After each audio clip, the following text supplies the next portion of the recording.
तो यहाँ क्या बताते हैं कि अष्ट सिद्धि और 9 निधि वैकुंठ का वासा हो, स्वर्ग का निवास भी मुझे नहीं चाहिए।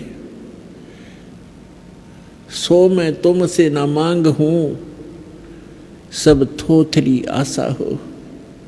ये सब थोथी आशाएं हैं, वे यूजलेस हैं, ये स्थायी सुख नहीं है। तो कहने का भाव है, परमात्मा कहते हैं सर्व सोने की लंका थी वो रावण से रणधीरम, एक पलक में राज बिराजी जम के पड़े जंजीरम। सर्व सोने की लंका थी, रावण से रणधीरम, एक पलक में राज विराजी फिर जम के पड़े जंजीरम। देखो, हम यदि किसी के पास 200 ग्राम गोल्ड हो जाता है तो फूला नहीं समावे, 6 जगह छुपावे हैं, और पता नहीं के सोचा फिर उसके बारे में यूँ कर दूँ यूँ कर दूँ।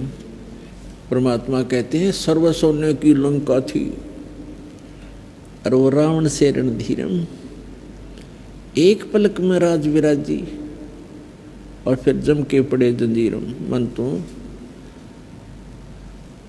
सुख के सागर बसरे भाई और न ऐसा यसरे। आप तो 100-200 ग्राम सोना हो जाता, वो तो घना मुश्किल से मिलेगा किसी के पास। बस इन्होंने सोचा पता नहीं क्या मिल गया मुझे, एक कोठी हो जाए, कार हो जाए, कोई फैक्ट्री बना ली।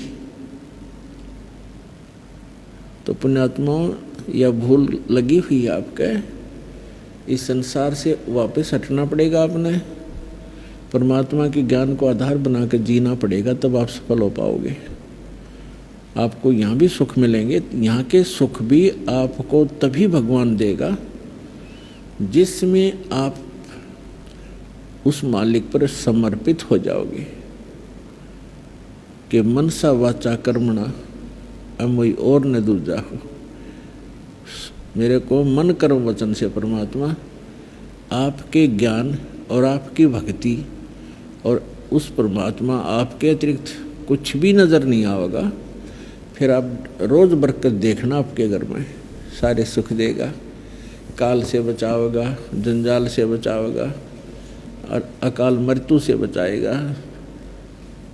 अब हम पुण्यात्माओं ज्ञान तो सुन लेते हैं और भक्तों के साथ हो रहे लाभ भी हम सुनते हैं, फिर हमारे को नहीं लाभ मिलते हैं, उसका कारण क्या है, उसके ऊपर भी आपने बहुत विवेचन करना पड़ेगा, तभी आप इस भक्ति मार्ग पर चल पाओगे। उसके कई कारण होते हैं। जैसे एक भक्त ने दीक्षा ली और तुरंत ही राहत मिल गया उसको, और दूसरे भक्त ने दीक्षा उसी दिन ली और 6 महीने हो गए, उसको राहत नहीं मिल पा रहा है। तो पुण्यात्मा राहत तो मिलेगी उसको भी। अब जैसे एक ही हॉस्पिटल में 2 रोगी चले गए, एक का रोग इतना गहरा नहीं था, उसको एक ही इंजेक्शन में राहत मिल गई, और दूसरे का रोग ज़्यादा गहरा है तो उसको टाइम लगेगा, 6 महीने भी लग सकते हैं, 1 वर्ष भी लग सकता है, और तरीका ही नहीं है और ट्रीटमेंट ही नहीं है और कोई औषधि ही नहीं है, तो उसको पूरा ही करें। ये ना देखे कि उसको तो कल छुट्टी मिल गई, मैं अभी यहीं लेटा हूँ। तो डॉक्टर कोई बालक नहीं, अज्ञानी नहीं।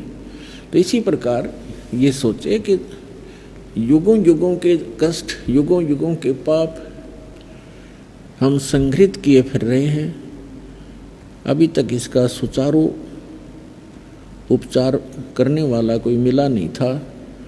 अब परमात्मा ने वो सारी औषधि उपलब्ध करा रखी हैं, इसमें थोड़ा धैर्य चाहिए।